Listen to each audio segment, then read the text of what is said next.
Welcome to this tutorial on creating a weighted grade system within your course in Desire2Learn. So the first thing you're going to want to do is go under the Assessments tool, and if we go under the Grades area, we can go in under what's called the Grade Setup Wizard. So by default, the grading system that's selected for your course is the point system. So let's have a look at the grading systems or options that are available for you.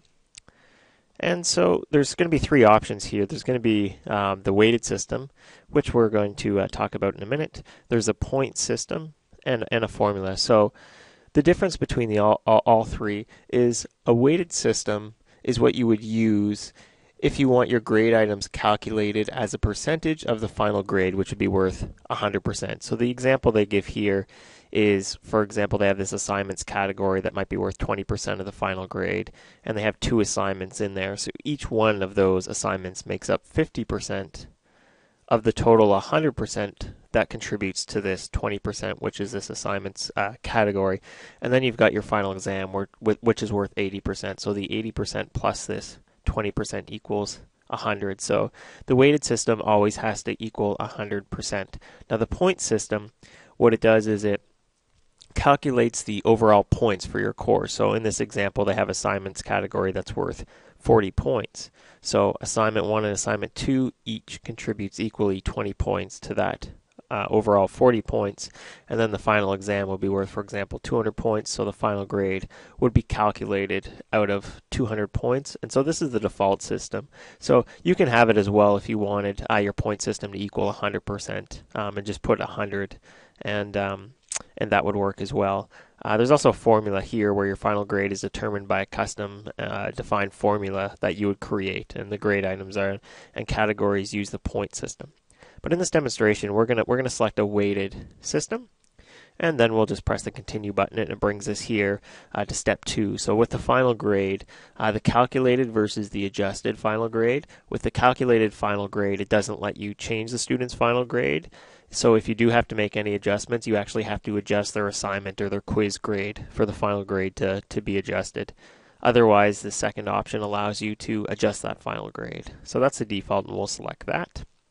And step 3 here, do you want to be able to drop ungraded items? So basically, if a student doesn't submit an assignment, if you have drop ungraded items selected, it will drop that item from their final grade calculation. All right, so to treat ungraded items as 0.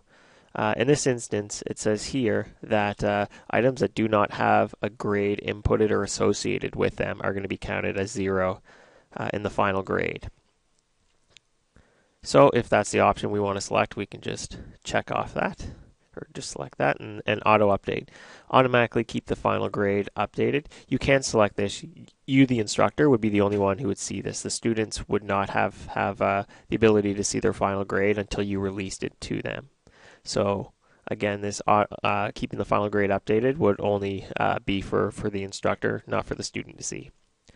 And then we press the continue button, and it's here into the grade scheme area. So the organizational schemes, we can select one of these. Again, these are non-official grade schemes. So a grade scheme is basically where it takes a point value and assigns a letter grade, so an A, B, C, D. There's a graduate and an undergrad UMB non-official one that you can select, or there's a course grade scheme here, and what I did is I created my own personal grade scheme.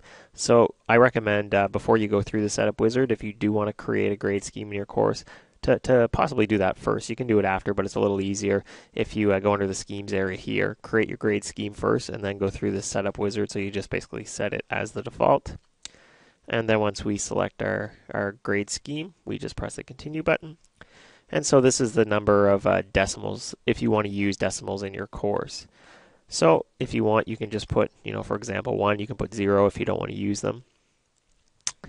And so the student view display options. So this would be what the students would see when they go on to review their grade. So do you want them to see their points grade, their weighted grade, the grade scheme symbol, or the grade the grade scheme color? So the difference between these is, so if, for example, you had an assignment 1, for example, was out of 50 points, but it was maybe only worth 25% of the final mark.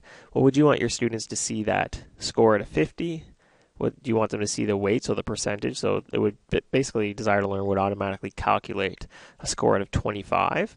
The grade scheme symbol would be the letter grade, so the A, B, C, D, and the grade scheme color. If you did associate a color with your grade scheme, you can show that to them as well.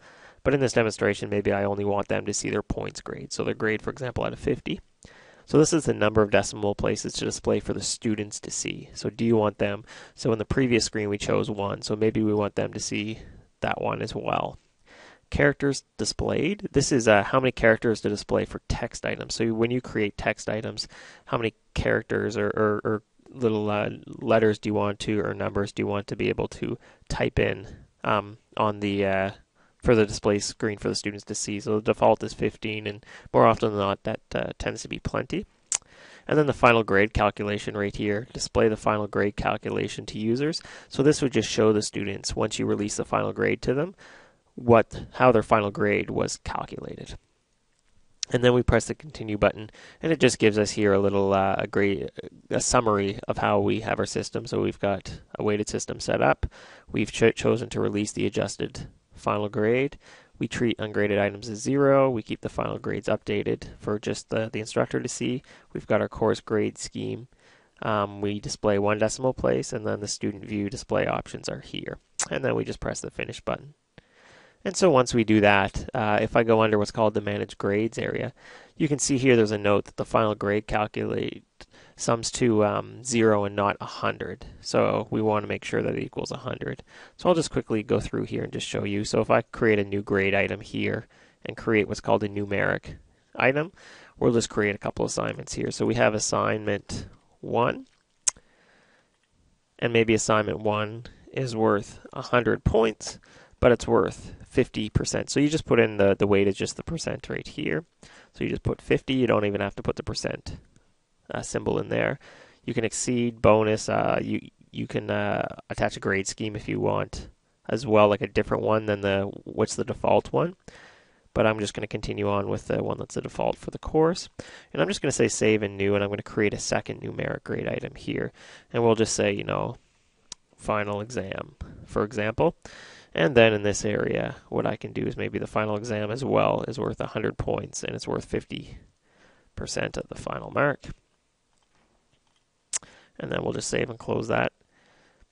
And so I just wanted to show you here that you can see we've got our assignment 1 and our final exam here, and they're both maybe worth 100 points, but you've got your weight here worth 50 and 50. So our weight equals 100%. So the important thing is that the weight over here equals 100%, and if it doesn't, you'll get a little notification up on here, as we did when we first went into this screen. Alright, so this concludes the tutorial on creating a weighted grade system within your course in Desire2Learn.